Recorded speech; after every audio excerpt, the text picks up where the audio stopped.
అందరికీ ప్రైజ్లాడండి. దేవుని నామానికి స్తోత్రాలు. ప్రభు ఈరోజు మనకిస్తున్నటువంటి వాగ్దానం కీర్తనలు 2:11 భయభక్తులు కలిగి యెహోవాను సేవించుడి. ఆమేన్.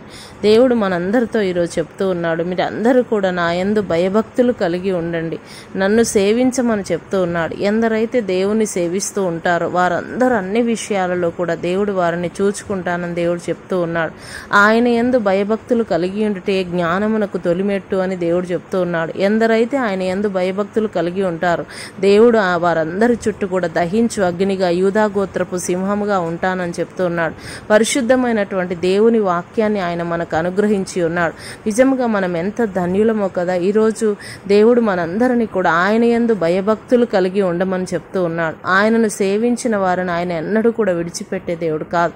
కాబట్టి ఈరోజు మనందరం కూడా ఈ వాగ్దానం మనందరి జీవితంలో నెరవేర్చబడాలని ప్రార్థన చేసుకుందాం. స్తోత్రములు నాయన. పరిశుద్ధులైన తండ్రి, నీకు వందనాలయ్యా. నీ యందు భయభక్తులు కలిగిన ఆయన మేమందరము నిత్యము నేను గణపరచుట కృప దయచేయమని ప్రార్థిస్తూ ఉన్నాము నాయన. ఈ దినం ఎంతమంది బిడ్డలైతే బాధలు, వేదనలు, కష్టములు, కన్నీటిలో ఉన్నారో వారందరికీ తోడైండండి ప్రభా. నీ యందు భయభక్తులు కలిగి ముందుకు సాగి వెలుట కృప దయచేయమని యేసు నామములో ప్రార్థిస్తూ ఉన్నాము తండ్రి. ఆమెన్. అందరికీ ప్రైజ్ ది లార్డ్.